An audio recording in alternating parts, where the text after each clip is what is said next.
overall, I think it's really important to decompose the spreads into two parts, right?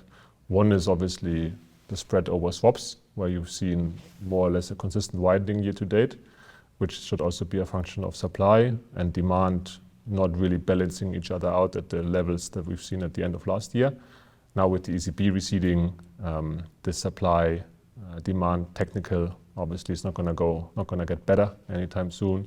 So I would expect pricing versus swaps to stay challenged in this strong supply backdrop. But if you look spreads versus govies, and as I mentioned before, so we are managing versus govie benchmarks, they have been fairly stable year to date and have provided us with proper performance for our portfolios.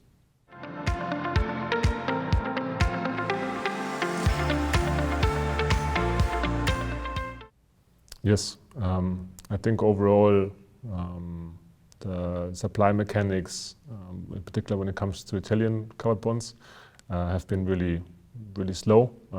They've started already 6 weeks ago from the big household names like UniCredit, for example. Their bonds got issued at competitive rates and were heavily oversubscribed, so apparently there is a demand in the market. I think part of that is that people have already made room for these type of exposures in their portfolios, so I don't expect that increase in net supply going forward to widen spreads materially from here.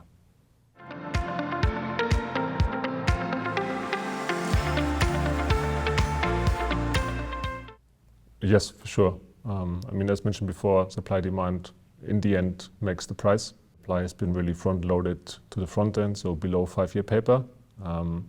To us, from our way of managing money, this has been advantageous because from a 12 months excess return point of view, carry and roll is the dominant driver, and this is obviously present the most, let's say, in the front end. So it has helped us steer allocation towards that piece or these pieces of paper. In the long end, we might see some pickup at the beginning of next year, because ultimately, for a home building society or similar player in that space, the average maturity on their loan book is, let's say, 8 years. But if you can only print 2-year paper, you will have, sooner or later, run into problems in terms of asset liability management. So we think this should increase, this part of the curve should be more heavily featured in net supply going forward.